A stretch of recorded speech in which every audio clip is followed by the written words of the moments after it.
by the Mice Pod. Mice Pod at micechat.com and micepod.com. Micechat.com.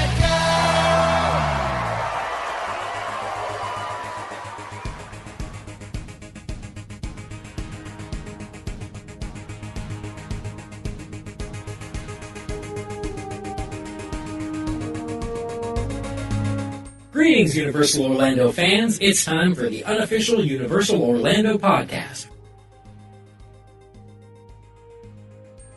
Hello and welcome to episode 16 of the unofficial Universal Orlando podcast. I am your host, Lee, and joining me as always in our living room studio is my amazing wife. Not looking for some compliments, do you? Tracey? Hey guys, a bit suspicious here.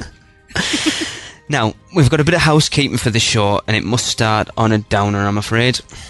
Yep, unfortunately Hunter's not going to be joining us on the show for the rest of this year. Yeah, he's got loads of stuff. He's just started college, so he's under a lot of pressure at the moment. His free time's not what it would be, and scheduling the show's been a bit of a nightmare. So, yeah. Yeah. So, to help take the pressure off him, he's gone on hiatus until hopefully no later than the new year, upon things are in the works that should make things a lot easier for him to join us on the show. So, we hope you'll wish him all well, and hopefully he'll be back with where he belongs in the new year. Now, it seems that Hunter's hiatus has garnered some attention online, even though we haven't announced anything. Nope. I've told plenty of people, but it hasn't been announced online at least anyway. This is true. We recently received an audio message in an email, and, well, I think we should just listen to it. Oh, hey, this is, Bunter. Billy Bunter. I've heard there might be a vacancy on your 100% unofficial Universal Orlando podcast. And, I think I can fill the boots of Hunter. So, Lee Malubi, if you want me to be your new Hunter, but Bunter, then give me a call, because I'm going to be your new Hunter. Just call me Bunter. Meow. So yeah, thanks for that audition piece, Craig. Billy. Anyway, we had something in place already, so we'd like to announce the person who has agreed to step in while Hunter's away. Tracey, would you like to introduce our new addition? Of course I would. We'd like to announce our good friend, Darren Schmidt. Hi, Tracey. Hi, Louie, and hello to all the listeners out there. Hiya, Darren. Hi, Darren. It's great to have you aboard. And who knows, when Hunter comes back, we may become a foursome, but, as we said, we'll cross that bridge when we come to it. Yes. Only time will tell. Only time will tell. Back to this show, and this is our Halloween show. Ooh. Yeah. It's unfortunate Hunter can't be part of it, but we're glad to have Darren on board, although if things hadn't conspired against us, Darren would have joined us on the show last week. Yeah, you guys sounded pretty bad, though. You need to concentrate more on getting better than, working on the show. Yes, we were not well at all. When we'd arranged to record with Darren, I managed to struggle down the stairs 10 minutes before just to let him know that we couldn't do it. At that point, Tracey was throwing her guts up upstairs. It was not a fun day at all. Oh, no. So yes, anyway. Yes, moving swiftly on. Yeah, I think that's more than enough information. Absolutely, yeah. So anyway, go on, Darren, Tracey, let everyone know what we can expect on this show. Well, we'll start the show as we always do with news.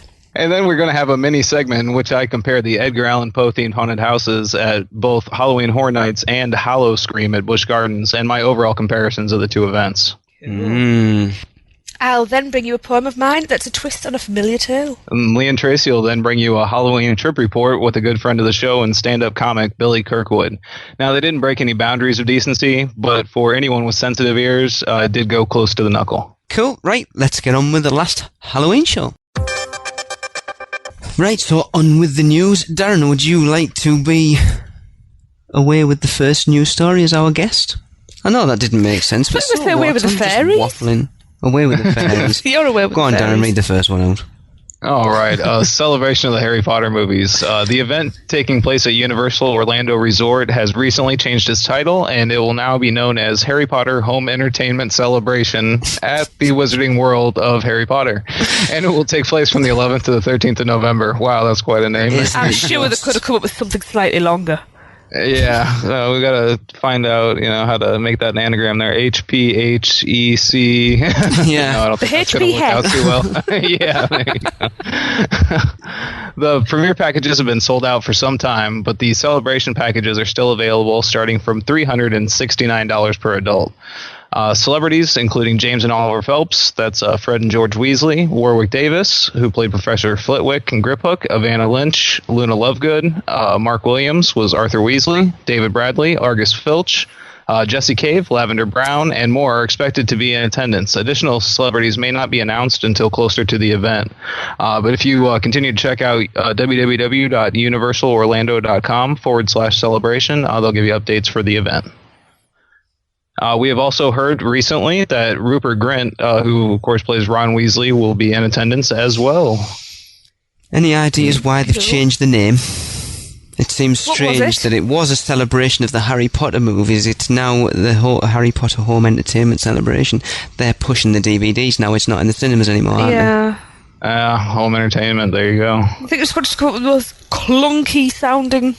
It's funny, I was listening to Mugglecast the other day, and they were discussing the films and the Blu-rays and stuff, and apparently they're bringing out these editions in America in November at some point, and then they're bringing out these special super foxy smart editions next year, so they're gonna have even more on. So it's like, oh yeah, I saw that they had like 5 or 6 different kinds, different packages that you can buy that all have different items in there. Some of them come with pins, some of them come with bookmarks and different kinds of things.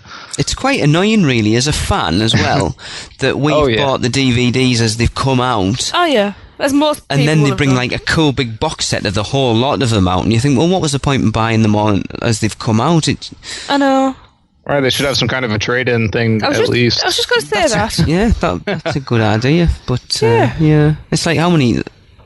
This has got some. Say when we've discussed this before on the show, and there was no mentions of any celebrities at the time, but now you've got quite a few there. I think. Yeah. I think popular ones as well. Great. Yeah, some good. I know Warwick Davis does a lot of stuff in Orlando anyway, so it's not a surprise. I mean, James and Oliver Phelps have been in the Wizarding World a few times already. Evanna Lynch has been over before. She's very popular. She was LeakyCon, wasn't she? Yeah. Mm-hmm. So cool. Yes.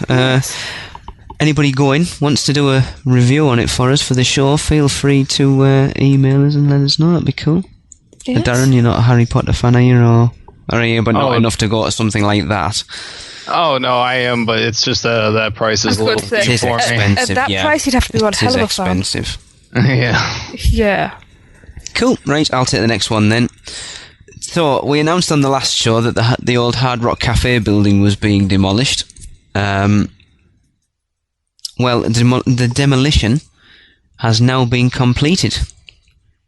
Yep. Have you guys seen photographs of it on the internet at all? I haven't had a chance to have a look, to be quite honest. Yes, I did see it. Actually, like halfway knocked down was the picture I saw. Yeah, it looked like a house of cards just sort of squished. Yeah, that definitely made me sad because my first trip to Universal, we ate there at that Hard Rock, and it was just outside of that was the Bates Motel and the Mother's Mansion up at the top of the hill, and it's kind of sad to see that era of it completely gone. But yeah, hopefully it's making way for something new and interesting for sure. Well, that's what we're hoping. Yeah. But yes, I'm going to mention that just before we started recording, I got a tweet from our good friends over at Stingray Travel, and he actually said to me that he's heard a big rumour that Universal is going to be getting the Transformers ride. Now, we've already mentioned that on the show, but what he's heard is that it's going to be a shoot 'em up type ride rather than a dark ride, which seems strange. You would have thought with them already putting it into Singapore and Hollywood that it'd be cheaper for them just to do a straight port. Yeah. I think so. But as we had a brief discussion beforehand, Darren, that surely this means if it is coming, it's not going to go there. Because surely you wouldn't put two shoot-'em-up rides in the same park. Surely not. Right, and in that position, they would be actually right next to each other. Yeah. Yeah, pretty much. Yeah, I mean, they could put the gardens up and cover it, but and if they did that, then the entrance would be coming out of the kids area. So I wouldn't see them doing that, having the kids area and then Transformers in the middle of the kids section. So it's going to be very interesting. It's good, like I said to you, Darren, before. You want stuff like this because it gives you stuff to talk about. Yeah, certainly, absolutely. Great. Conspiracy theories abound. Oh yes. So go on then, Darren. Kick it on with the third one. Okay, another bit of sad news here. Universal Orlando's twin dragon coasters will never duel again. Got it? For more than a decade, the signature thrill of Universal Orlando's Dragon Challenge has been the ride's 3 near collisions in which the attraction's 2 intertwined roller coasters, speeding along their tracks at up to 60 miles an hour, pass within 18 inches of each other. And unfortunately, riders will never experience that again. Universal Orlando said this week that it has decided to permanently end the practice of launching the 2 coasters simultaneously. The resort now bills the attraction as a high-speed chase between the 2 coasters. Okay. Mm-hmm. Yeah. And that decision follows an internal investigation into 2 summer accidents in which riders were apparently struck by loose objects while aboard the attraction.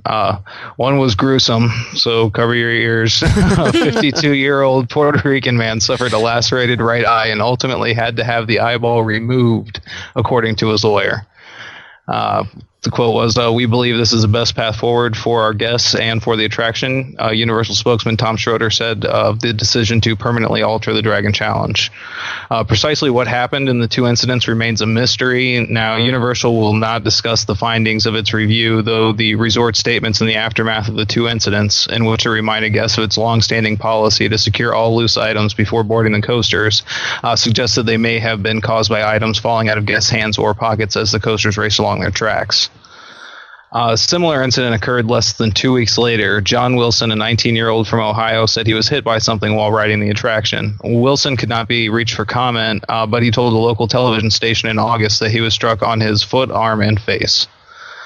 What makes the incidents especially striking, and personally to me was also very surprising, is that they're the first such publicly reported accidents aboard Dragon Challenge that's been operating since Universal's Island of Adventure theme park opened in 1999. And the records show that Universal has reported 5 injuries involving the attraction during the past 10 years, including reports of chest pain, back pain, and groin pain. Okay, groin pain. What's that all about? Don't want to know. I guess that has something to do with the pressure or something. I don't know. Well, don't know if male or female. You're assuming male. Well, True. yes. Yeah.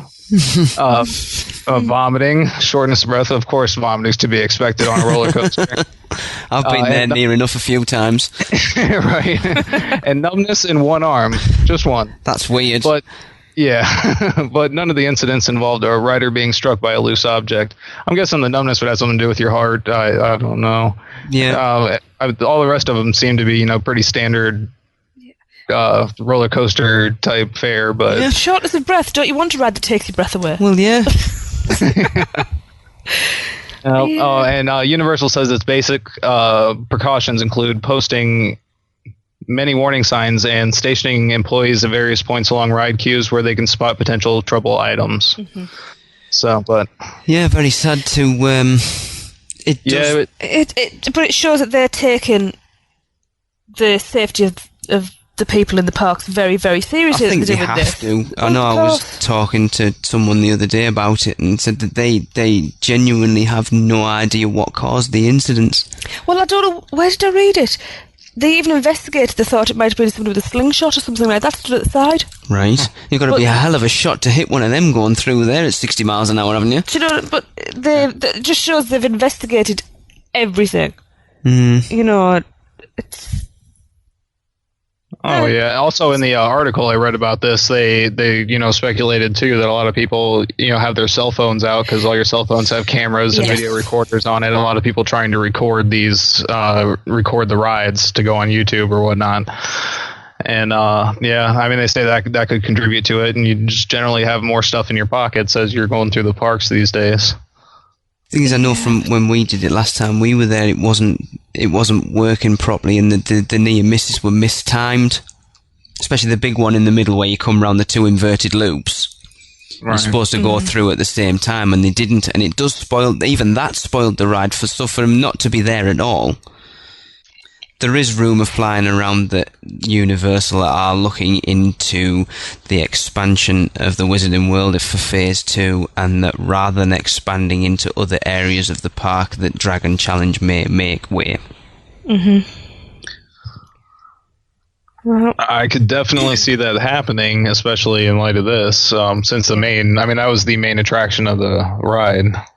Well, it is, yeah, it's just a roller coaster at that point now, isn't it? It's gone from being an awesome coaster and a really great experience now just being what's a coaster. It probably is still really good. It is. Yeah, it is. It's one of the more exciting attractions there for sure. You still have to ride them both to decide which you prefer. I'm sorry, there's still Fire and Ice to me. Yeah, I mean, you've been recently, Darren. From what I know, the queues haven't been long for it for quite some time now.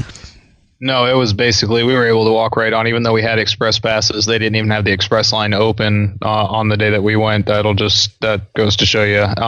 It was, like I said, it was pretty light. As we discussed on my trip report, the general crowd was pretty light. So, and you think from, I don't know where it is now because we haven't been since it was the Wizarding World, but I know from Think Stud where the two dragons used to be. You think how big that area is back over as far as the two coasters go. That's quite an area to expand into. It is. Yes. But yeah, I'll be sad to see it go, to be quite honest. But yeah, they've got to do for the safety of the customer, the clientele. They have absolutely. That has to come first and foremost. They can't afford to get any sort of lawsuits, can they? No. Right, thanks for that, Darren. Tracey, do you want to go with the last one? It's a bit of a short news week, but it is a short one, but quite exciting. Yes, we have quite a bit. Yeah, go on. So, if you were in Universal's Islands of Adventure Park Wednesday of last week, you may have spotted a familiar face lurking in the shadows of the Wizarding World of Harry Potter. Director James Cameron is, or was, in Central Florida scoping things out in preparation for the Avatar-themed land that's coming to Disney's Animal Kingdom. And this was posted on Disney World's blog earlier in the week. And of course, it makes sense. Cameron would check out the biggest competition, and it would be expected that Scott Trowbridge, a Walt Disney Imagineering Vice President, would accompany him, if I can speak properly. So yes, James Caramel. James Caramel. He's quite sweet. He is. James Cameron in Islands of Adventure. I think this proves what everyone said, that they're looking at Avatar to be the Potter killer, as it were. It's got to go some. Actually, Darren, you haven't discussed this with us. Sorry, to do it Tracey. Justice. Yeah. It's going to be an awesome park. Darren, do you think this is going to outdo Harry Potter? I was going to say Darren Potter there. Who's he? Darren Potter? God. Pretty appropriate. Well, because obviously you're new to being on the show. What was your reaction to the Avatar announcement? Personally, I don't think that I don't even think that Disney is trying to go to make it a Harry Potter killer, actually. And that is because of just where they put it. They put it in the Animal Kingdom, which is probably one of the least visited parks out of the whole Disney resort, I would have to say. But then that's why they've put it there. Yeah, it'd be a draw. So exactly, I say Harry Potter remains on top even after the Avatar opens up. I think what they're hoping is that they're saying that Harry Potter's at the end. The books have been out, the last movie's come out, whereas Avatar's still the franchise. Yeah, the first one's been out, and there's 2 sequels to come. So they're hoping that it'll live on through the second and the third films. But time will tell, and it doesn't matter. Like the Harry Potter films are. Very family-oriented. That's what a lot of people have said. It's not. It's not a Disney film, right? It's. There's times in it when I know our kids have seen it, but there's times in it when it's kind of like, okay, that's not very child friendly. That's why it's not. So. Yeah. Yeah. Well, right. We'll see. We will. So yeah, let us know if you actually spotted James Cameron. Yeah, that'd be cool. If everyone's got a photo picture, of him, yeah. Post it on Facebook for us. Definitely. Right, thanks Darren and Tracey for the news. No bother. Let's get on with the rest of the show. Right, so that'll bring us to our first segment for this one, and having Darren on, we decided to, Darren recently you went to Howl-o-scream at Busch Gardens, didn't you? Yeah, I went. Actually, it was last Thursday. They're doing a special for a 4-pack of tickets for $25, so we couldn't pass it up. So it is very. Yeah, I know from what you've told us before, the deals to get into Busch Gardens are really good anyway. Yeah, definitely, especially for the Florida residents here. Absolutely, but I think we mentioned on it that they had a porterhouse at Howl-o-scream, so we thought it was a good idea if Darren could compare the Howl-o-scream porterhouse to the Halloween Horror Nights porterhouse. Yeah, and first of all, very interestingly, they were both named Nevermore. Original? Yeah, they both had the exact same name. Now, I gotta say, the interior of the Halloween Horror Nights Poe house was definitely more detailed, more intricate, as they do tend to be there. Nevermore took place in the what people might remember from other Howl-o-screams as the Dead Sorority House, the DED house, and they had just completely gutted it and changed the interior. So you got a very large mansion on the outside. They had some pretty neat effects going up to the building, and this is again at the Howl-o-scream one. They had chattering skeletons that are reading off the Poe poems as you walk by. Cool. Yeah, they had a large tower, and at the very top of the tower there was a person dressed up like Poe, and he was screaming at everyone as they walked into the house, which was really neat. They had an entire garden set up on the outside that was really cool. And then inside the house, the stories were more blended in together. They didn't have the separation that Universal did as you walk through, going through each story as it was a room. Right. This one was more just like all Poe artifacts all jumbled up through a house, and that kind of helped out these scare actors because there was a lot more spaces for them to hide and jump out at you. It was definitely, I'd say, as far as the scares go, Busch Gardens house had more scares, but the Halloween Horror Nights house was definitely more detailed, and as a Poe fan, I'd have to say the Halloween Horror Nights house beat out the Howl-o-scream house on that one. Right. Now, Howl-o-scream, Darren, I think you're going to have a different opinion on that compared to Halloween Horror Nights. I'm not sure I want to go down this path, but go on. Okay, yes, I did go to both parks this year. I'm going to give Halloween Horror Nights a little bit of a break because I went on opening night. And it did, pour rain for the first half hour, so they might not have been able to set everything else up like they intended. But I do have to say that Howl-o-scream, for me personally, beat out Halloween Horror Nights this year. No! Yeah. Right. And this is the first year ever, and they just did an incredible job. The entire park was one big scare zone instead of designating different scare zones around the park. The whole theme was zombies in the garden. So they started off the evening with just a couple zombies shuffling around, but by the end of the night, even the people that work there, the employees, they were all ripped and torn up to shreds. And that's cool. That is really good. I like that. Yeah, so everywhere you looked, by the end of it, there were zombies all over the place, and they were, they had zombie cheerleaders. They had, like I said, the zombie park employees, just other general people that looked like, they were there for the evening and then, got attacked. So all in all, it was really good. Their houses, while they, like I said, with the Nevermore kind of is the theme for all of them, they're not as intricate and detailed as the houses at Universal, but the scare actors more than make up for it by doing a great job.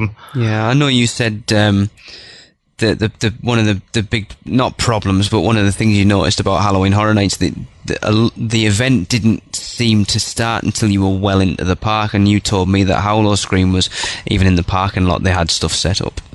Oh, yeah. As you rode up in the trams, because the parking lot's across the street from the actual park, so you ride a tram across the street, and in one of the preferred parking lots, they had this area blocked off, and there's an SUV there with zombies all clawing at the SUV with two people inside screaming for help. as you rode by, and the tram announcer comes on and says, we're not allowed to stop here for any reason, so we're just going to have to continue on. Okay, so everyone wave goodbye to the nice couple. Yeah. And as soon as you walked into the park, they had a huge statue set up that was actually a person, and they were moving slowly around to distract you from the 7 or 8 zombies that were coming at you from every side as soon as you walked in. They also had a couple contortionists that were set up actually on these statues, like mantelpiece, basically, that were just stretched into impossible positions. So you thought they were dummies, and then you get up right next to them, and they were jumping out and scaring you. That was incredible, because even after you saw that they were people, that just made it all the more disturbing that they were able to get themselves into these positions. Yeah.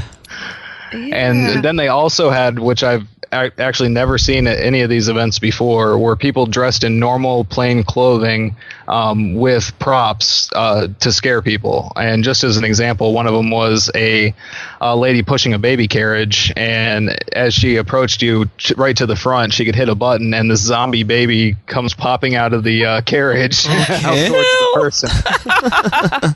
And then they could snap it back in. They also had a park employee that was pushing a garbage can, and that thing pops open, and there's a zombie inside the garbage can. So even in the areas that were lit up and you thought you were safe, you weren't at all.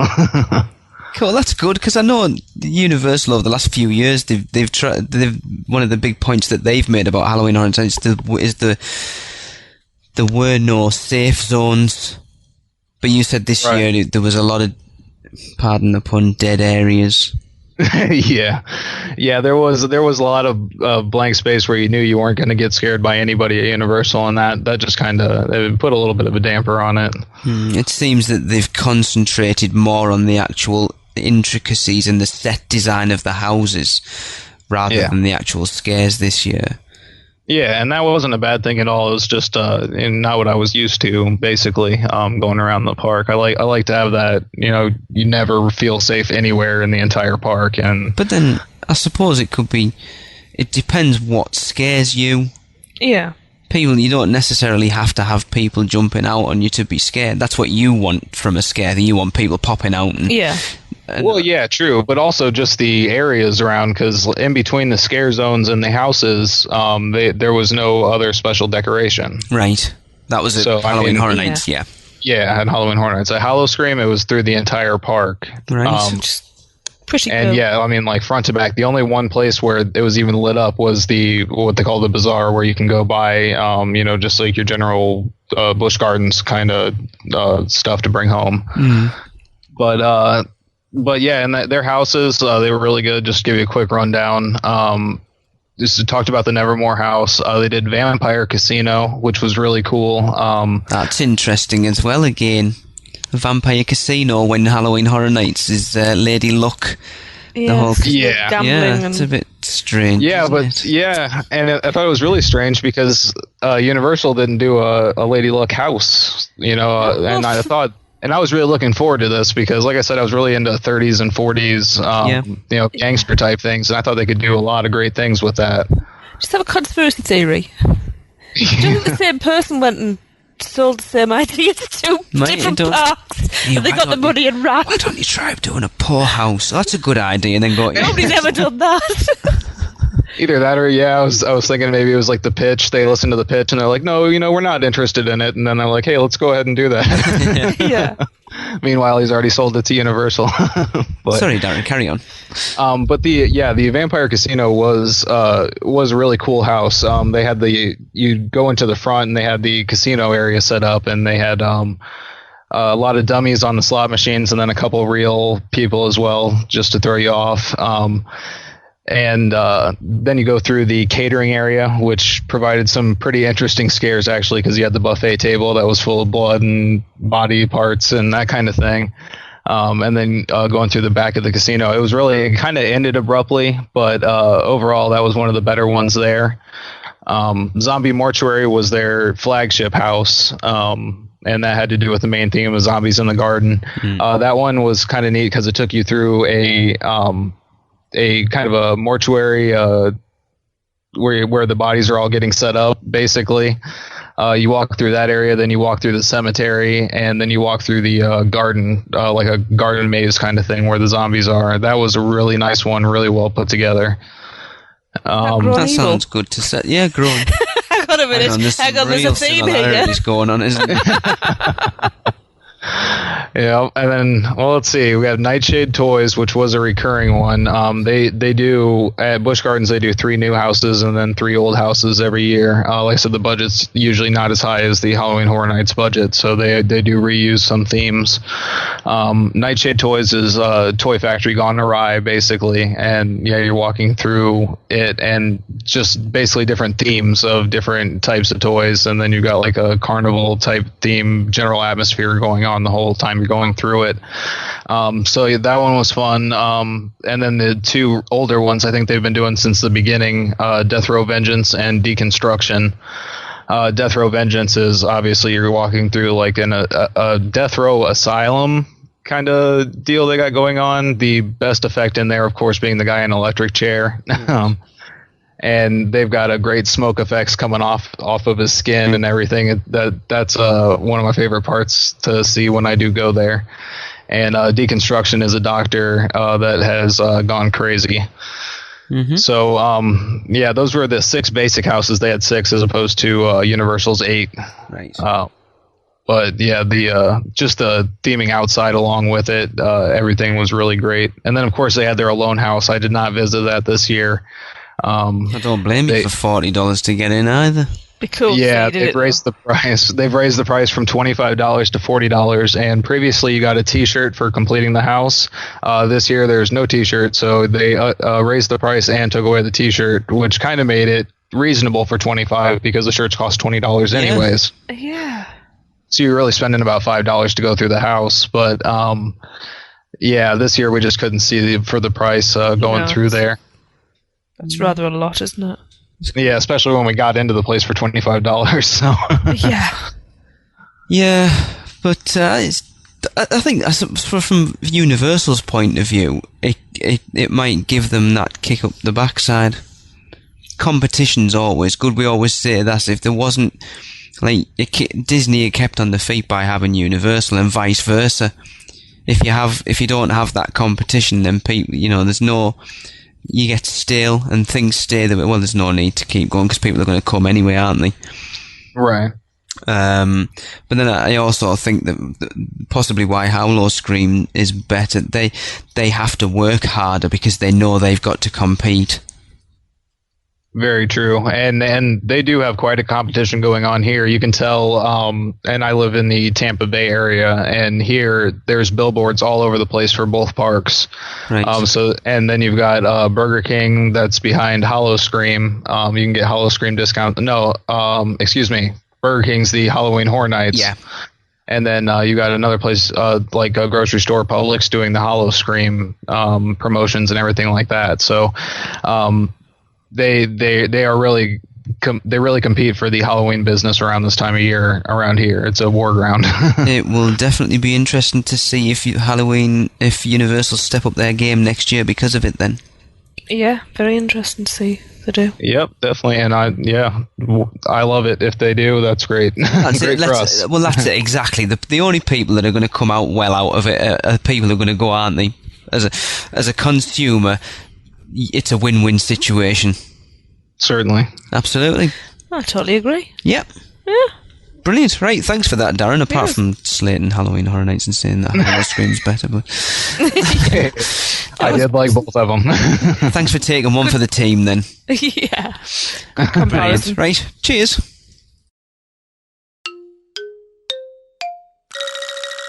"'Twas the night before November, and all through the park not a creature was stirring, not even a shark! The tickets were placed in our wallets with care, in the hopes that HHN would give a good scare. We stood in the queue, we stood and we waited, we stood in that queue with breath that was bated. And then we were in, our hearts beat like crazy, go this way or that way, the streets were quite hazy. In 7 scare zone, these temptresses of sin start off as beauties, but as they give in, show off their true colours, take on their true shape. As night progresses, you'll just want to escape. A scare zone called Nightmares was not the same twice. Don't try to memorise it, is my advice. The black paths of darkness will morph and change as the scares all around you get rearranged. Hawthorne Cemetery, a haunted winter's night. As snow falls around you, you'll get such a fright. That chill up your spine is more than just cold. The long-dead residents have just become bold. Through World War I trenches we found ourselves walking. Nightingale's blood prayer stopped us from talking. Then banshees appeared to hunt down the weak. These savages seemed to enjoy every shriek. We entered the lair that was the main feature. What a terrible beast was the thing, what a creature! A group of researchers in the Antarctic void. One by one they're infected and left paranoid. A really cool scare zone came next by default. A city degraded as acid assault. Survivors invading your personal space. The decaying projections are really quite ace. The Death Drums experiences 3 differing shows, 2 towers containing these pounding dynamos. Seductive, hard-hitting, raw and extreme, something exciting from this drumming team. The scare zone up now is the lair of the lucky. Your luck has run out is only for the plucky. Will you make it out alive or be left rather sorry? Perhaps Lady Luck will choose you as her quarry. Holidays of horror from HR Blood and Guts. The host of this televised broadcast is nuts. Thanksgiving itself will never be the same. To this comedy house you'll be glad that you came. Up next Saws and Steam into the machine. The things that were here could not be foreseen. Sprays, blades and pistons around every bend. Electricity, water, the scares never end. Now from Bill and Ted a most excellent time. A Halloween adventure that's truly sublime. Fun will get poked at, pop culture's well known. At some gags you'll laugh, at others you'll groan. The house on the list that we next want to go is to Nevermore, the Madness of Poe. Walk through the insanity that is this scribe's mind, where some of his characters are there to find. The fogginess that is the Canyon of Dark Souls hides inhuman beings with no self-control. Death will surround and leave you perturbed. Walk slowly, these creatures should not be disturbed. An ominous portal where 2 worlds collide. Fiendish creatures will walk alongside. The 3D delusion that is the in-between. Your eyes will deceive you, not trust what they've seen. The Forsaken, a story of Columbus's vessels. 3 returned home, but on the seabed 1 nestles. Now back with a vengeance are that mutinous crew. In a Spanish fort, a maelstrom ensues. Grow an evil scare zone that nature reclaimed. Any human that enters may well end up maimed. This once well-kept sanctuary is now overgrown. The garden's inhabitants don't want you in their home. And then it was over, our time had run out. What a great time we had, of that there's no doubt. So we called to the staff as we walked out of sight. Happy Halloween to all! It was sure a good night. Right, so for our Halloween show, we've got a trip report, and we'd like to welcome on our good friend of the show, Billy Kirkwood. Hi, Billy. Hiya, how you doing? Hi, Billy. Pretty good, thanks. You? Thanks. I'm good. I'm rocking it on a. Well, is this going out live? I know it's not going out live, but should I be saying this is recorded on a Saturday afternoon? No, it doesn't matter. It's not been recorded on a Saturday afternoon. It's about middle of the night. These guys have phoned me up, threatening my family if I don't do it at 3 a.m. It's really weird. It's really weird. They're actually they're pretending we're over the air. They pretend we're over the internet, like over Skype, but they're in my house. They're in my house. That's the way we roll. But yes, I'm very good. I am now recovered fully, hopefully, from my jet lag. So I'm all good. Let's get on with the questions. So, Tracey, would you like to fire away with our first question for I Billy? certainly would. Billy. Yes. When did you visit and who did you go with? I visited, I think I was there between October 11th and October 18th, just in case anyone's chasing me for child benefit support. I was out of the country. And I was there with my good lady wife. We were there for just 7 days, and it was awesome. Cool. Went a wee bit camp there. Don't know why, but I'm sticking with it. No, that's fine. So when you were over there, where did you stay? We sort of booked it last minute because we were planning to go earlier on in the year, and because being a stand-up, I was very, very busy. We managed to book something last minute, and we ended up staying at the Champions World Resort, which is in Kissimmee. Barely. Right. Barely. And it's. I'm sure it was really. It was nice actually. The room was really nice, but that's all you really see, isn't it? I mean, it's just the base. Yeah. We didn't spend a lot of time there, and it was okay. I'm sure it was really amazing in the 90s, but it's maybe a little down in its dumps now. To be honest, it's it's kind of like Whitney Houston, big in the 90s. It's but needs now, a bit of titivating now then. Well, how rude. It needs a bit of a titivating. I can't even go there, but it always makes it better, doesn't it? What a bit of titivation. Yeah, that was the most English thing I think I'd ever heard in my life. It's one of my favourite words. Yeah, it was really nice. It was a bit down in its dumps, but clean rooms, big rooms, very nice. Useless guest services, positively the most useless guest services I've ever been to in my life. Well, we went and we hadn't bought our tickets in advance just because we thought we'd get better deals over there. And we went to the guest services and we did the usual. These are the nights we want to go to. How can you help us out? And I think she said, yeah, look, I can save you about $100 a hit, providing you sit through a presentation. Right. And now I never go to presentations. I've never been to one.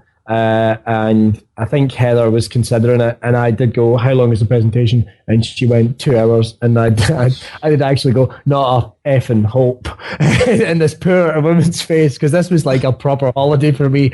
I am not sitting through 2 hours of nothing. I wouldn't have lasted 10 minutes. And I've heard that sometimes they can be quite aggressive and what have you. So you're talking about tickets. Yes, that's quite a good segue there, isn't it? Okay. So which day tickets did you get for the day parks? And then which Halloween Horror Night ticket did you get? We went to Halloween Horror Nights on the Thursday. We actually got all our ticket. We got our Mickey Not So Scary ticket from Disney. That was the only one we bought at Disney. Right. But we got the rest of them all. We all got them all at Walmart. Really? Right. Yeah, and which was cheaper than most places. We got a little upgrade for Universal, so we could go in earlier during the day and then stay for Halloween Horror Nights. We went on Thursday. So yeah, I got them from Walmart basically. I went to Asda. There it is. I didn't know you could get the Halloween Horror Nights tickets from Walmart, because we mentioned on the show, didn't they, that was it Publix? Publix were doing them, weren't they? But Last time I was there, I got all my stuff from Hot Topic. I got my Halloween Horror Night tickets from Hot Topic, which is a sort of clothes chain over there. I'm glad you said that, because I've never heard of it. All right, it's for people who have an alternative lifestyle. Let's put it that way. It's I've made that sound really dirty. That's where my head went. That's gonna turn up on a website. Billy Kirkwood enjoys private titillation with the cast, with the cast of My Big Fat Gypsy Wedding. No, it's like wrestling T-shirts and band T-shirts and chains and all that chains. A goth shop type thing. We'll take it as a goth shop. Actually, I was going to ask, how much did you pay for your Halloween Horror Night tickets? I'm going to have to say, and be honest, I don't remember. Right. I just remember being quite financially being quite good. It was at least $10 off the regular price of everywhere else. And if that's $20 in your back pocket, that gets you a T-shirt. Absolutely. Which I bought, so that's awesome. Cool. Did you purchase the express tickets at all? No. I've got to admit, we didn't need them this year. Partly because we did go in early, and so we had the right. It just wasn't that busy early. I have to admit, because last year we went about we were trying to be fashionably cool and be late, and we turned about 8 o'clock. But this year, because we were in the park already, it was absolutely fine. You get punted out and you got to come back in at 6:30. Yeah. So we went and had dinner at Bubba Gump's. But good choice. Yeah, it's a good choice. It's maybe not as good as it used to be. You don't get the baked potato with your steak anymore. Right. Just a personal preference. I was raging. I had fish, so yeah. Everyone's got the name for it. That's fine. But so we did that. We were in the parks early, so we didn't really need to. There was a couple of the haunted houses we missed as a result, just because they were the ones you hit as soon as you get to the door. Right. So how many days did you spend at Universal, including going to Halloween Horror Night? 2, because we jumped across to Islands of Adventure for a day to check out the new Harry Potter stuff as well. I'm not a fan myself, but we went along. So we were there for 2 days, which is, with the Halloween Horror Nights, was awesome. It was absolutely awesome. Cool. And did you happen to have a stay in any of the Universal hotels? No, we did not. We were going to go and have dinner at our honeymoon hotel, which had been because we got married in Orlando. Oh, fantastic. Years and years ago. Years and years ago, not just there. That'd have been really bad going for a week. No, we went to go to the Hard Rock Hotel, I should say. Right. But we just didn't get the chance. I haven't seen any of the other ones though. Have they got any other ones? Yeah, there's the Portofino Bay and the Royal Pacific. That's right. No, I didn't. We were going to be sneaky and go and have a look, but to be honest, I think the heat just got to us, and we sort of tapped out, just trying to stay in the shade and chuck spears at the sun, because as Scottish people, we're not used to it. No, we're not the really only ones. We're not Northeast. that far south from you, so It's like, you know what I mean. Then sometimes it just gives us a fright, and we try to give it a child as a sacrifice. You know, we really pile on the sun cream when we're there. We have no intention of getting burned whatsoever. No, we're the same. And block. That's it. And I knew I was gigging when I came back, and I've got Rocky Horror next week, so I really couldn't get like the red arms and the white body and the burnt face like a skeleton off. It would have been horrible. And anyway, not going and having your meal in the Hard Rock means you've got an excuse to go back. Totally, we can't wait. We're maybe going to go back next year. Kind of depends on a couple of things. Heather wants to go with her family. I don't. But I'm with you on that one. Yeah, it's just rude it. It's back to the presentation. 10 minutes and I'll be out. I'll be like, I'm away to Miami or something. I'll not be able to take it. So right, normally we would go into questions about the parks, but as this is our Halloween show, and because you did Halloween Horror Nights, we're going to skew off a little bit. Skew off and talk about the Halloween Horror Nights now. It's all just filth, isn't it? Skewing off, titillation. Just making up words now. Oh no. So, out of all the houses that you did, because you've already, which was your favourite house? Well, me and Heather were really torn on this. My favourite was HR Blood and Guts, Holidays of Horror. Just because that appealed to me personally. Because of the comedy element. Yeah, there was a sort of tongue-in-cheek sort of Rob Zombie. I've always kind of these like Fritz the Night Owl and these horror TV sort of hosts from like all around American sort of stations. I really liked that, and I thought the actors. I just thought it was silly, and I enjoyed it. So that was my personal favorite. The one I thought was the best, though, is different. The one I thought was actually the scariest was Saws and Steam. Right. Which was a sort of steampunk sort of element going to it, and a sort of event horizon. It was all blood, flesh, and machinery. Is about the best way I can put it. Mincing and gore, and they mixed an element of water. Everything was wet, like water dribbling down the walls, and guys with big scary diving suits with like green lit faces jumping out at you through waterfalls. In general, I thought it was the best one, and there was a lot of gore. That was probably the goriest one of the lot. Right. And I thought that one was really good. Just in terms of production values and being quite original, it was good. Yeah, because that was it was actually a scare zone last year. And that's a house this time, because Darren said that was one of the better ones. Yeah, I think it works much better as a house, and it legit. That one, I had this woman I didn't even know was literally on my back like a backpack. She just was clinging on to me, and I'm a complete stranger. It was just don't go anywhere, and really, it was one of those ones. I think sometimes scare zone haunted houses suffer if you know where someone's going to jump out, or you know where something's going to happen. Your eye is drawn to it. I've got to say, in Saws and Steam, they did a really good job of hiding those. So, and I'm not a big jump scarer, but there was at least a couple of times I went, "Oh man, I didn't see that coming. That's awesome."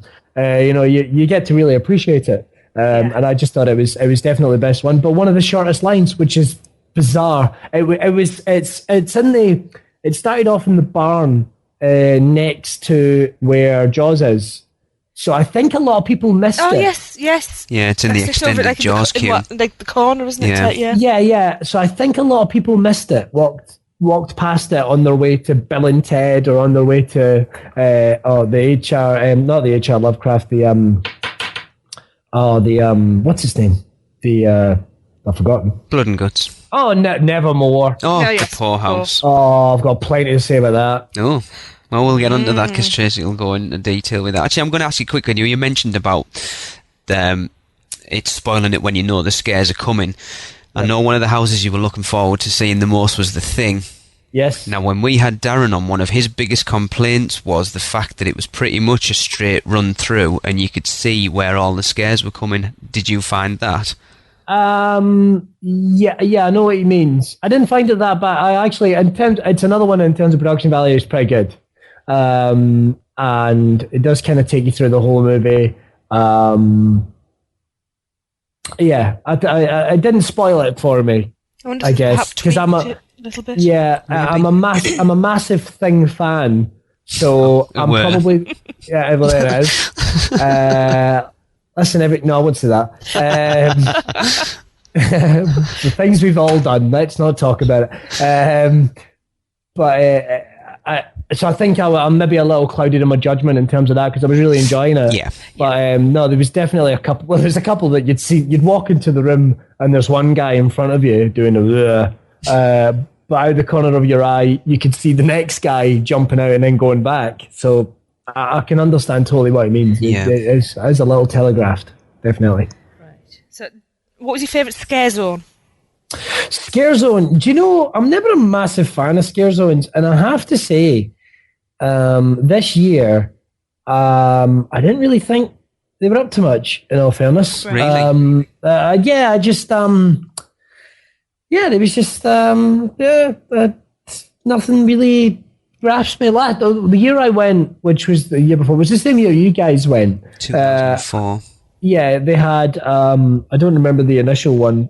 God, if I had I've got the T-shirt in the next room. I could read it off that. The first one you came through was Port of Evil.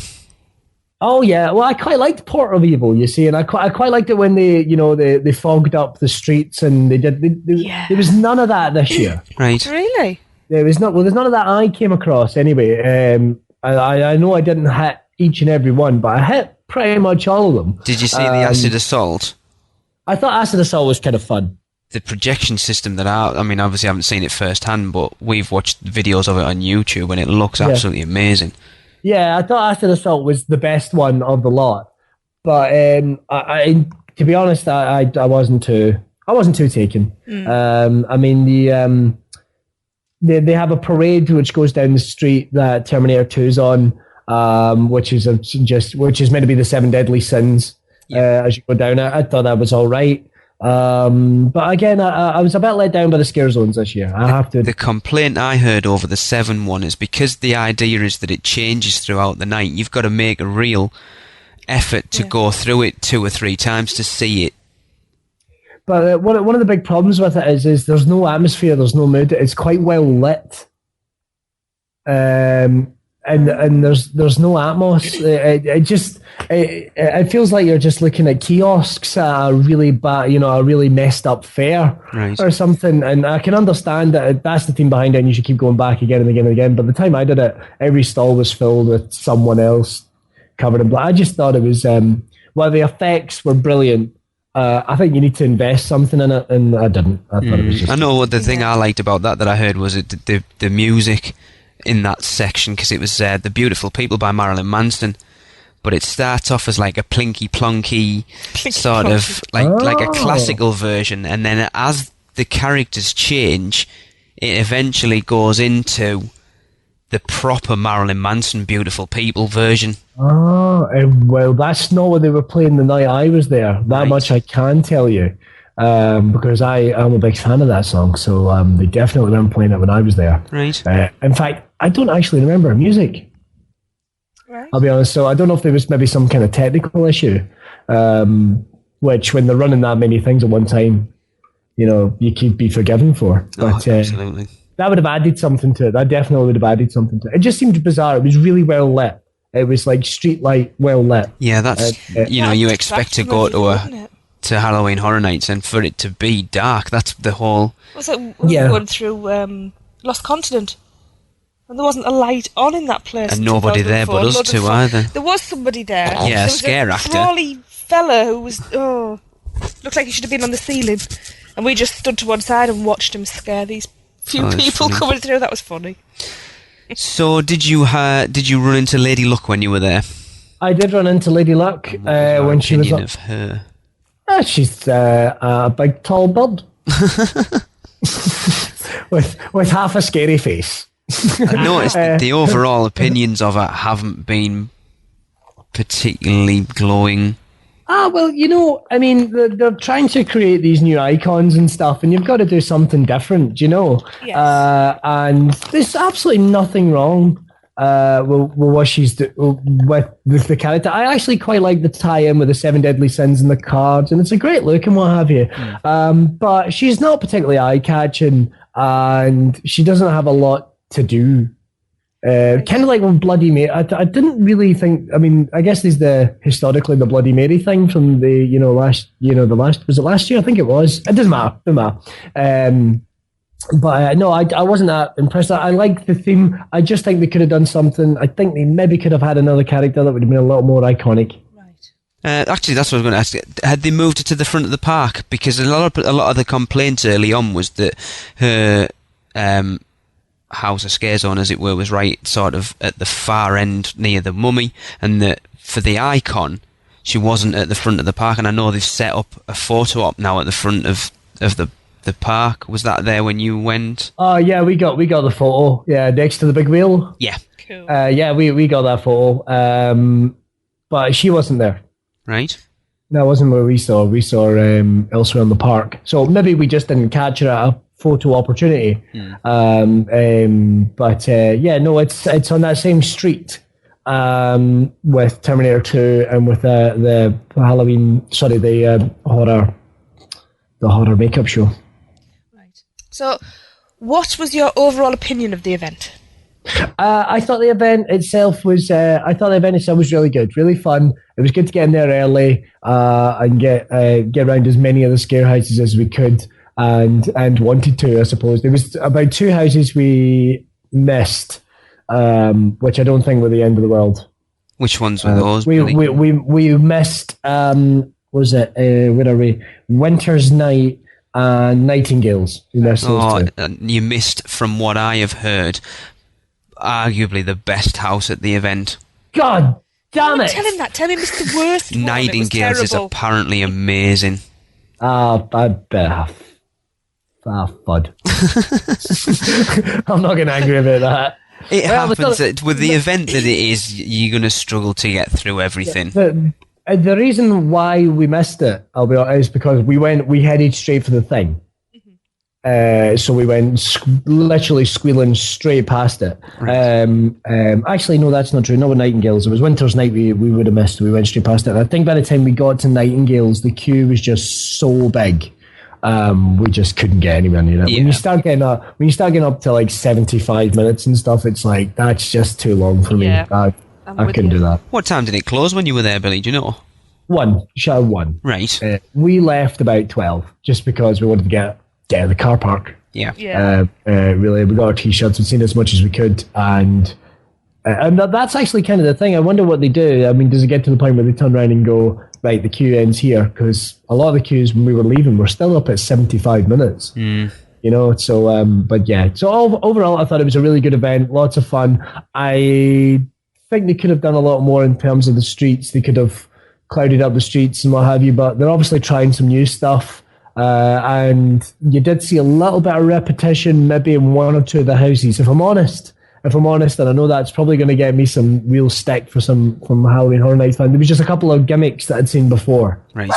Oh Jesus! That's the dog. See, the dog is outraged at that. How dare you talk about Halloween Horror Nights that way? But no, yeah, it's all in all, I thought it was a great event. I would thoroughly. I can't recommend. Well, no, I still can. I would thoroughly recommend it to anyone that's going over. You've got to go to Universal Halloween Horror Nights. Why else are you going to Universal at this time of year? Why else would you be going over to America? So yeah, you definitely got to go. We're desperate to get back to I know another one. we are. It's killing us. So we can sell the kids. That's it. I think at this stage it might be best. Especially as they smell, apparently, as you said. Yeah, So when you were there, Billy, did you happen to see Bill and Ted and the Death Drum show? Well, do you know, we didn't see the Death Drum. Oh, well, we did see the Death Drum show. I do remember now. Okay. It was rubbish. I have. That's what I've heard. That's all I did. We waited around. They were about 10 minutes late starting. And then it starts up. I thought it'd be like Stomp, because they describe it as like an extreme drum show or something. And when you've seen like the Blue Man Group and what have you, it sort of got into my head that they'd be doing just weird stuff. And, you know, I thought the show in my head would have been awesome. Right. Yeah. But then they sort of come out and then they sort of strip off into like 90s, really bad dancing. And it feels sort of all sort of Christian rock in a bad way, and it just starts getting to the point where we tagged out. The audience disappeared as soon as it started. Really? Yeah, basically everyone went, "Oh, this is rubbish," and we all left. That's not a good sign, is it? They definitely need to either drop it or get something different for next year. We saw Bill and Ted, and Bill and Ted was fun as always. It's pretty funny. It's quite close to the knuckle. There was a Sarah Palin joke which a couple next to us got outraged at, which is just so weird because it's like, I guess as a comedian, we're in this bubble that maybe we don't get when we say stuff that's maybe a little close to the bone, that someone might get offended because we think, well, this will be funny. You know, but they'll see the funny side. But in Britain, we don't tend to. If you're like a Tory or something, someone made a joke about David Cameron, you're not likely to get up and go, "Well, that's outrageous." Yeah. You know, you'd be more likely to go, "That's kind of funny. David Cameron is a bit of a douche," or a douche canoe, as I like to call him. But well, there was a line they used in Bill and Ted that very much stuck with me. Douche canoe. I don't know what it is, but I loved it. And this couple left next to us, and I was just like totally aliens to this idea. There was, it's only a joke. I'm sorry, but if you go to Bill and Ted, you know it's pop culture, and they're going to have anything they possibly can. And let's face it, you're a public figure. Yeah, exactly. You're fodder. I was surprised. I was surprised. I thought Sarah Palin was a bit out of the news, I suppose. But when she was in there, it was funny. She was thick as usual. So there's Sarah Palin. She looks. Yeah, she's kind of tidy. I thought you were going to say that. Yeah, she's kind of, well, she is. I mean, it's a guy thing, isn't it? It's like the librarian or something. Just shh. I'll shush. I thought it was a great night, and Bill and Ted was very, very funny. I thought it was a little funnier last time I saw it, but it was definitely good this time. They did a lot of Twilight bashing again, which was good. Oh, excellent. Now, is there anything else about the Halloween Horror Nights that you want to tell us about? I don't know what your feedback has been, but I thought Nevermore was rubbish. Really? I thought that makes me sad. Rubbish. It was rubbish, just utter rubbish. It just seemed like they didn't quite understand enough about Edgar Allan Poe. Really? And they were just going, right, okay, he was a writer, brilliant. We'll put loads of writing on the walls. That's scary. And we'll get a couple of people in Victorian dresses or what have you wearing blood. Brilliant. And we've got to have some crows. Yeah. Right, done. I just got this feeling that they didn't quite understand what they were doing or what the subject matter was, and I thought it was rubbish. And I queued for that one. That was one of the more popular ones, bizarrely, and that was the one I queued because I remember there was a group of Americans behind us who at one point started doing English accents, and we were going, "Are they making fun of us?" Yeah. Really bad English accents, though, I'm sure. Really, really, really bad. And it was that way going, are they making fun of us? Because if they are, I'm annoyed. and then I'm annoyed on behalf of my entire country, and I mean the United Kingdom. Yes. So yeah, I was really annoyed about that. But apart from that, yeah, I thought it was absolute rubbish. I couldn't recommend it. The thing was okay. A lot of the scare zones were good. Just in general, it was a good night. But the biggest disappointment was Nevermore. Rubbish, utter rubbish. That does surprise me because Darren said he really enjoyed it, and a few others have.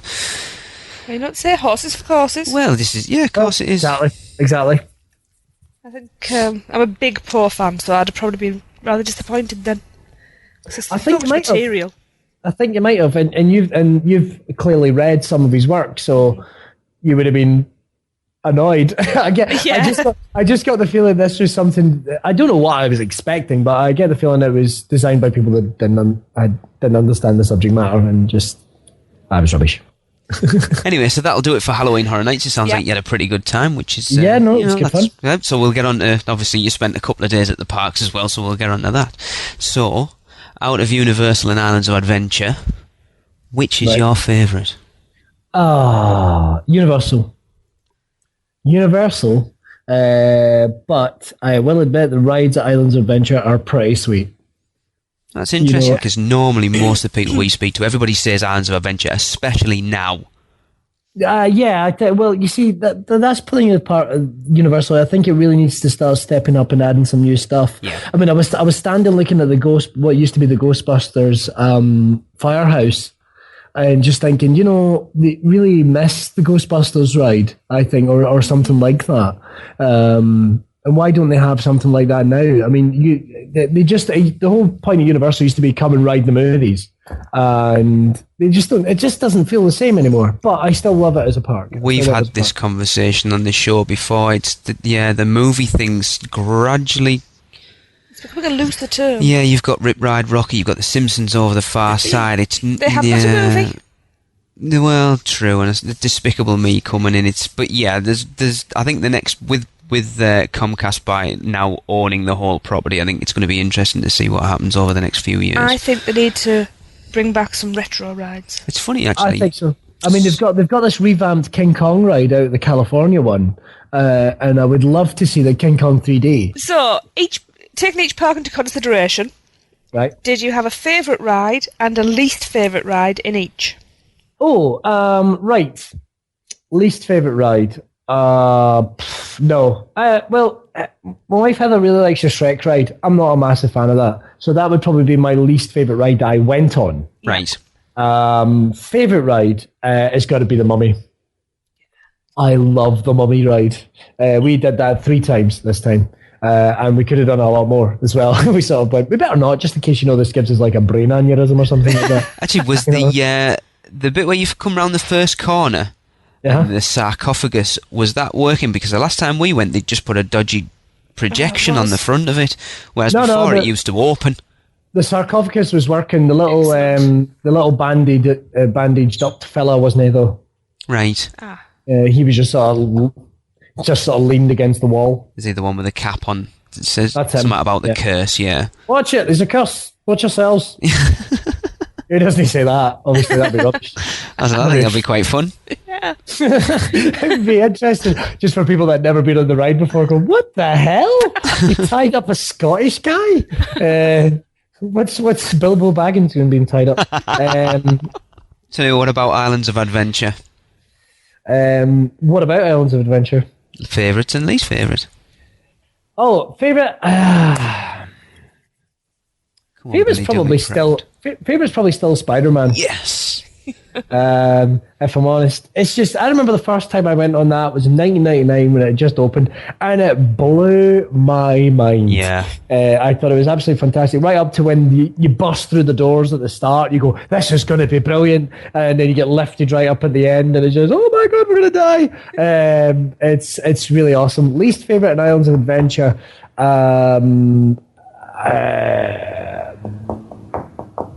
There's not much going in Jurassic Park, although I do like the River Adventure ride. I think that's pretty good. Yeah. But there's not much going in Jurassic Park. I'd probably say least favorite. God, I don't know. I don't think I have a least favorite. I'll be honest. Fair enough. I don't. Not a ride that I go, I hate this ride. Because I wouldn't go on it. I think I went on. Actually, he's my least favorite. It was the with a flying dinosaur. I forgot his name. Triceratops. What do they call him? Oh, the Pteranodon flyers. Yeah, rubbish. Absolute rubbish. But I went on it twice. So How did you get on there? You have to have a child. Well, I think you'll find I have a. My wife's not that tall. No, I'm only joking. I don't know. Did you steal one? I stole one. There it is. No, I don't know. I often give up a little bit of an order like I own the place. I think I just managed to talk my way on. Blagged your way on. Where's your kid? Don't have one.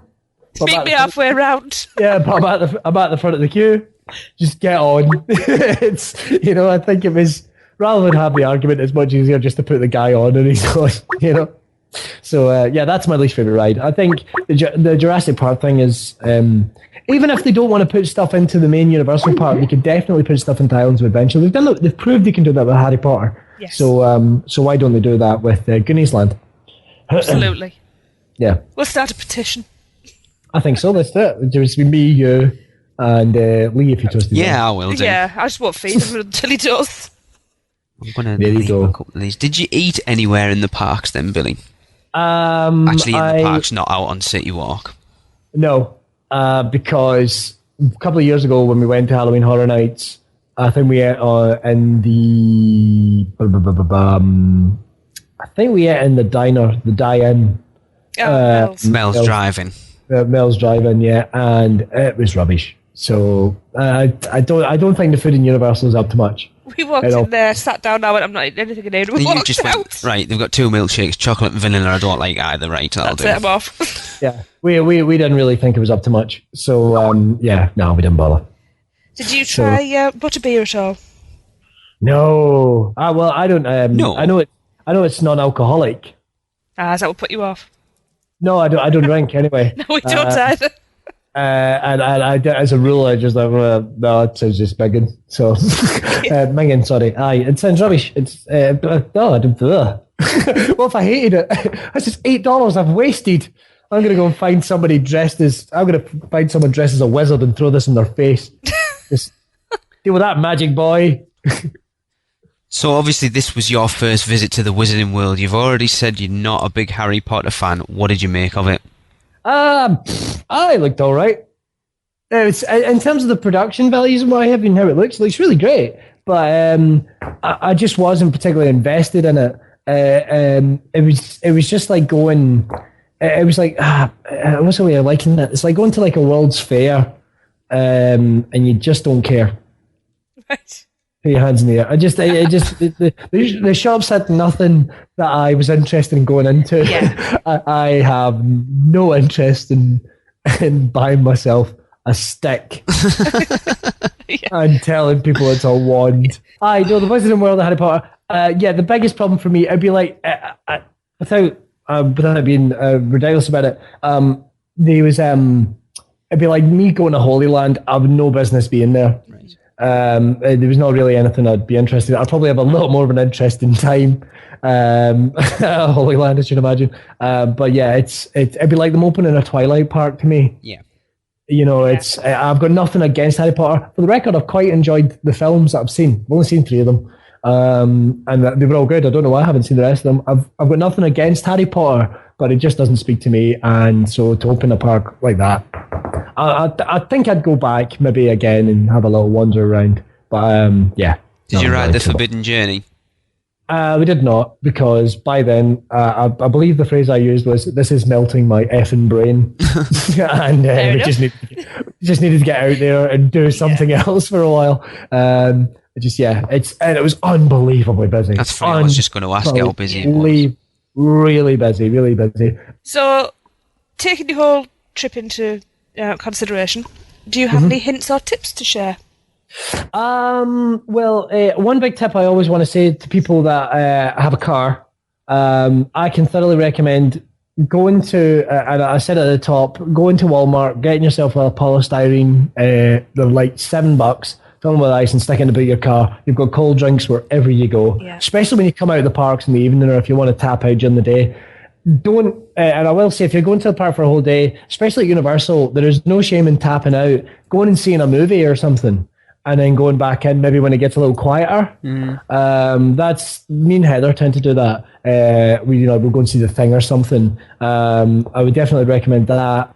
I'd say the drinks, although in saying that, the drinks cup you get at Universal is always awesome value, because it's like, I think it's like $5 and then it's like $1 every time you get a drink. To refill, to refill, you just and I say all that purely on the basis of get yourself hydrated and go around and see as much as you can and take a chance on stuff. I mean, that's one of the things about the Halloween Horror Nights, because there was lots of zones and stuff that I went to that I maybe wasn't that interested in, but it definitely pays out. In take a chance on as much stuff as you can, and don't be afraid to try new stuff when you're over there. So, Billy, are you a fan of mini golf? Not really. So you haven't- well, yeah, I actually kind of like mini golf. So, have you seen the one? Actually, did you see any of the construction of the new mini golf course at Universal when you were there? Oh yeah. You see it in there. It's just across from Bubba Gump's. Yeah. What's your opinion on that? Do you think it looks cool or? Well, I tend to go to the Pirates Cove ones when I'm with someone that will allow me to go. Heather hates mini golf. Oh, we love it. Which is fair enough to her credit. Oh, yeah.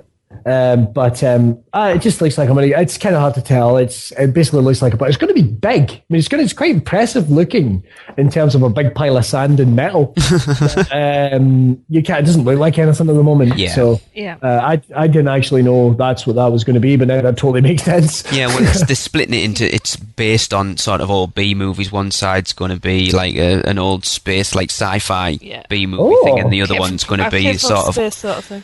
I'm trying to That think sounds what good, they're actually. called. Yeah. Something from the planet Put, isn't it? Yeah. Invaders from the planet Put is the space side, and then the sort of horror B movie side's called The Haunting of Ghostly Greens or something like that, isn't it? So you actually go through a haunted house and play it through there. So that'd be quite cool. It sounds quite cool, actually. Yeah, I'd like that. Yeah. I'd like that. I think at least Heather could come and watch me. Yeah, I'm looking forward to. On my own. A few balls around it. Oh, yeah. See how many you can get on the goodness. iPhone. Oh, here we go. We're just about to finish and we've degenerated in the gutter. That one in. Oh, here we go. I can't think of a third one. No hat trick. 4:00. In the afternoon, yes, and we've degenerated into the gutter. Any time's a good time. Thanks for coming on, Billy. It's been brilliant. It's been great fun. Thank you for having me, guys. It's an absolute delight. Finally being on the show. Good. It's been a pleasure to have you on. Yeah. Yeah. I'll just keep randomly ringing you up, and I hope you're recording. Just indeed. You watch out. Cheers, Billy. Thanks, Billy. Take care, guys. And you. Bye. Bye. Bye.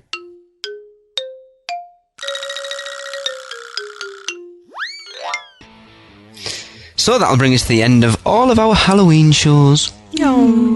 We hope everyone has enjoyed the content that we've brought you over the past 4 shows, although things didn't quite go to plan with certain things we're trying to organise. But what did you reckon to it, guys, overall, do you think? Yeah, I've really enjoyed doing them. Darren, as the sort of listener for most of it, what did you reckon? And you don't have to kiss butt, by the way. Oh, no. The shows were great, especially the ones with me on them, but... Oh, yeah. The interviews you guys had lined up and everything, they were just they were great, and it was a good way to pass the time for sure. Oh, yeah. I must admit, and I'm not knocking anybody else, but the review that we did with Darren for me was the best segment we did. It was no offence to anybody else. No. It was really, really good. Everybody was great. I've got to say, I love Halloween, so having all these shows dedicated to my favourite time of year has been brilliant. Yeah, I know we had a few comments that there was quite a few people that weren't that interested in Halloween, but as I said, Halloween is, I would say, arguably the biggest point on the calendar for Universal Orlando. Oh, certainly. Yeah, it's the biggest event of the year, and you got to give it the attention that it's We due. had to do it justice. Oh, we had to. But hopefully, when we're a little bit more in the loop next year, might be even better. Yeah, definitely. We'll be there, recorded live. Unfortunately, not. I might. You might. That would be cool. So yes, we'd like to thank everyone who's been in our Halloween shows. Special thanks to Billy for joining us on our Halloween show.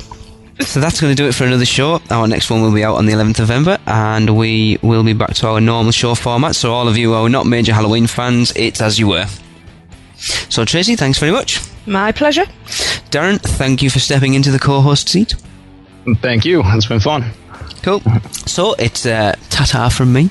And it's bye for now. Happy Halloween. And it's Toadzines from me. Oh, that's an interesting one. Actually, I never said. Yes, we should say Happy Halloween. Yes. I can't believe we left that out. You so rubbish. So, yeah, I know. Absolutely. I feel horrible. That's quite bad, Now really, Jack isn't will it? come and get you in your bed. Oh, don't say that, remember. See, I'm safe. I've told us. protected myself. Anyway, Happy Halloween. Yes, happy Halloween, everyone. So happy Halloween. And remember, live the adventure. That does it for another unofficial Universal Orlando podcast. Between shows, we'd love for you to get in touch. So email us with your spews, funny schmitz, comments, questions, and news to podcast@uuopodcast.com. Keep up with what's going on every day by following us on Twitter at UUOPodcast, like our Facebook page at facebook.com/UUOPodcast, follow us on Instagram and Pinterest at UUOPodcast, subscribe to our YouTube channel at youtube.com/UUOPodcast, and don't miss a show by subscribing to us on iTunes, and please leave us a review. Not an Apple user? Then head over to uuopodcast.libsyn.com and subscribe to the feed while you're there. You can also find us on Stitcher Radio and at micepod.com. Come find us on our partner site, micechat.com, join the forums, and say hello. So thanks for listening, and remember, be adventurous. This has been a micepod.com presentation. MiceChat.com